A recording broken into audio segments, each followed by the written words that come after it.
Well, I have a question for you today. What's one of the most used tools in the workshop? Well, if you said chisel, you might be correct. And that's exactly what we're going to talk about today. Hello everyone, Colin Cadet here for Woodwork Web. Today we're going to be talking about chisels. Here's the array of chisels that I own, and the first thing you notice right away is that there's different widths of them. And starting on this side here, this very wide one, this is actually called a timber framing chisel, and it's a very wide chisel, and often a woodworker wouldn't use a chisel this wide. Depending on what they're doing, it's just a little bit wide for what a woodworker would use. But woodworkers would use these chisels, and it depends on the job that you're doing why you might want to select a different width. But there's more than just width to chisels. And here's an example of a square-sided, and we'll show you a close-up of that in a second, square-sided chisel compared to this one beside it, which is a beveled chisel. So there's a close-up of these two chisels. And if we look at this one, you can see that it's flat all the way along on both sides compared to the beveled chisel, which obviously has a bevel on each side. And you can tell quickly by the face of each one of these chisels which one is beveled and which one isn't. Now there's more than just the beveling. If we turn this one, you can see that it's also wedged all the way up. It's much thicker up here than it is near the bottom. This is a more rugged type of chisel. And this is a type of mortising chisel, and they typically need to be a little bit more rugged. Compared to a beveled chisel, and if we look at it, these sometimes have a little bit of wedging. This one has a tiny bit. Often they have no beveling at all. They're parallel all the way up. So this kind of a chisel, not quite as rugged as this type of a chisel that you would use for mortising. This is more of a general purpose. Let's have a quick look at where you might want to use a beveled chisel rather than a flat-sided chisel.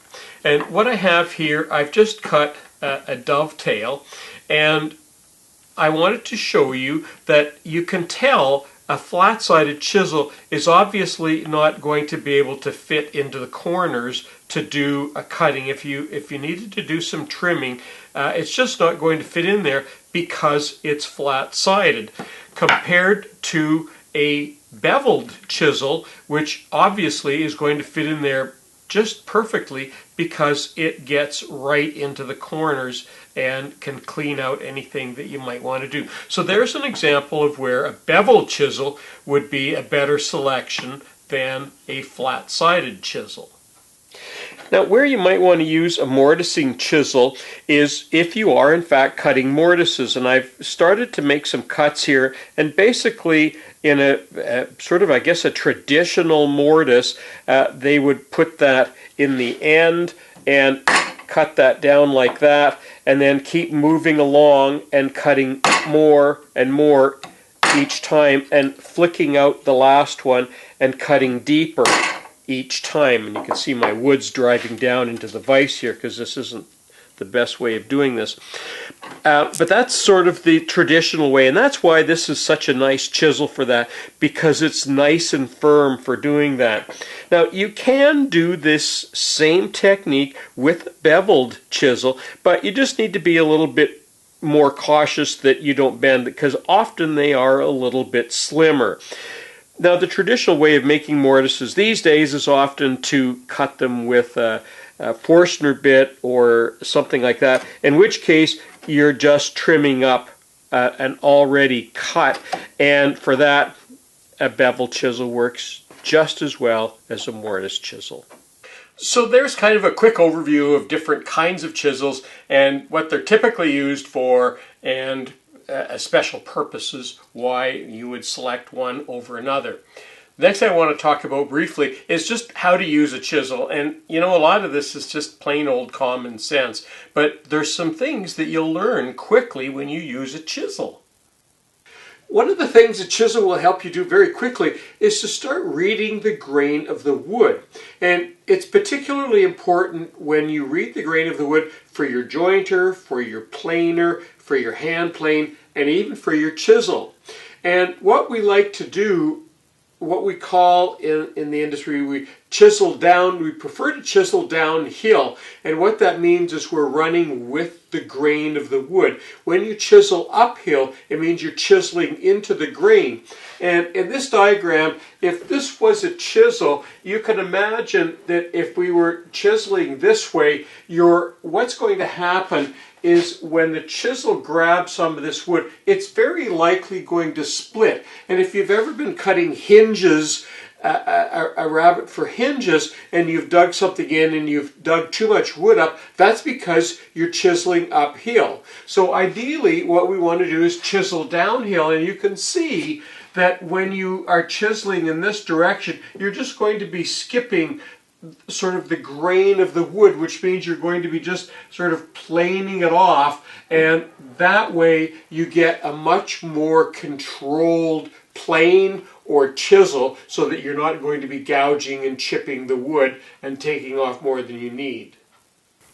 Now, because chisels are so sharp, and they should be sharp, it's the one tool in your workshop that you will notice when it gets dull, because a dull chisel just does not work very well at all. And we always want to be working away from where the woodworker is standing, so you want to be pushing, and you can always tell that by the position of my hands. If I was working like this, I might be working pulling it towards me, and you never want to do that.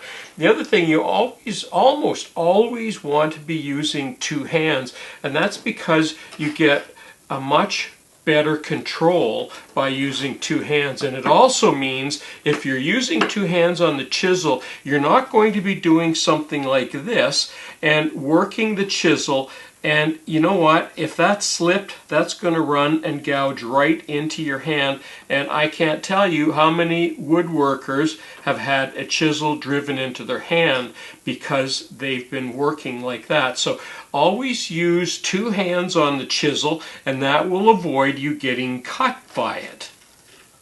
Okay, I found a piece of wood, and you can see I've marked how the grain is having a tendency to run down in that situation. And what we're going to try is putting the chisel on there and just seeing how we can chisel from one side and what it looks like.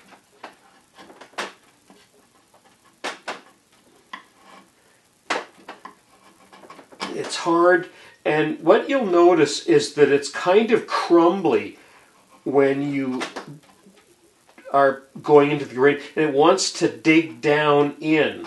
Now when we turn around, even with these little bits on here, watch what happens when we're just clipping off sort of the top of the grain. It just makes all the difference in the world. See those little curly cues that come off of there? That's what happens when you know you're running in the right direction, is you get those little curls that come off just like a plane would, and you can even feel the chisel or the plane wants to run more smoothly when it's running downhill and just clipping off sort of the top of the grain. Well, that concludes our short video on using a chisel.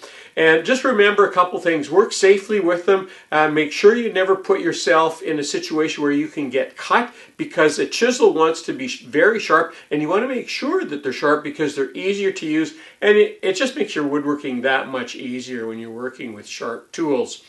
If you haven't already subscribed, we ask you to do that. Like us on Facebook, follow us on Twitter. I'm Colin Canet for Woodwork Web. Thanks for watching.